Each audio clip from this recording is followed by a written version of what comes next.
Video pembelajaran. Seapil di Manurum. Shalom dan damai Pengertian. sejahtera untuk kita semuanya, karena kita selalu diberikan berkat yang melimpah oleh Tuhan kita Yesus Kristus. Pada hari ini kita akan belajar tentang model, yaitu model demonstrasi. Apa model demonstrasi itu? Berikut pembahasannya.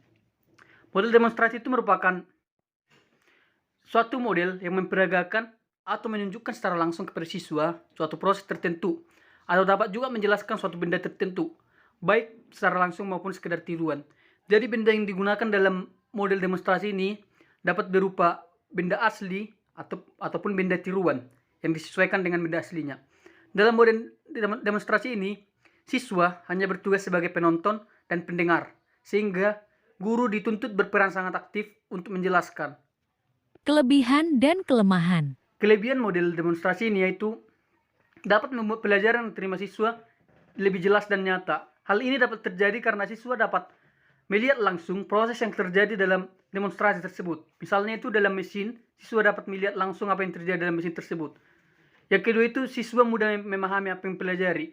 Tidak jauh berbeda dengan kelebihan yang pertama, yaitu siswa memahami dengan mudah apa yang terjadi dalam proses yang ada dalam sebuah mesin jika itu menggunakan mesin.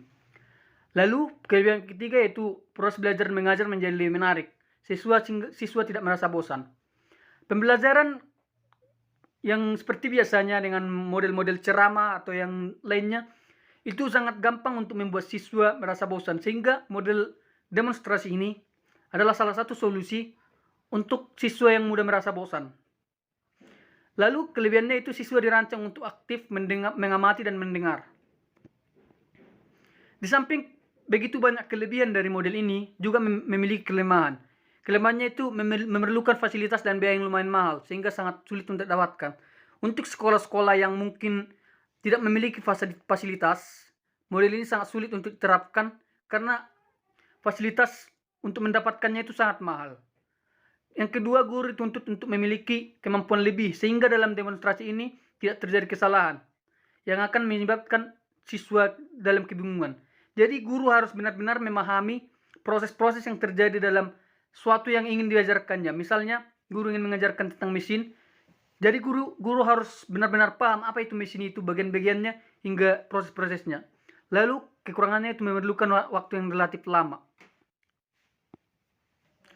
Lalu di manakah model ini cocok diaplikasikan? Yang pertama itu di SMK. Di SMK jurusan teknik mesin atau sebagainya. Biasanya di SMK itu berhubungan erat dengan praktek seperti praktek TKJ atau lain-lainnya, itu menggunakan mesin langsung atau bahkan tiruan. Jadi ini sangat cocok untuk SMK. Lalu di SMA IPA, jurusan IPA biasanya itu ada mata pelajaran yang membahas sistem peredaran darah, sistem pencernaan, sistem otak dan lain-lainnya. Itu sangat cocok menggunakan model demonstrasi ini, sehingga siswa SMA IPA dapat tahu apa bagian-bagian tubuh manusia.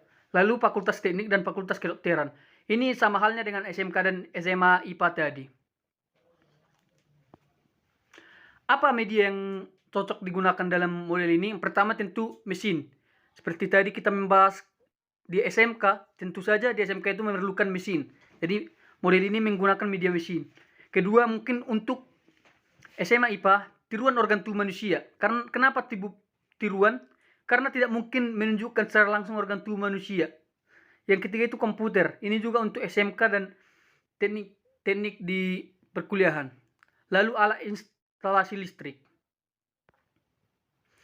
Demikianlah yang dapat kita pelajari pada hari ini. Jika ada pertanyaan yang ingin diberikan, silakan mengetikkan di kolom komentar dan kita akan berdiskusi di kolom komentar. Shalom. Terima kasih telah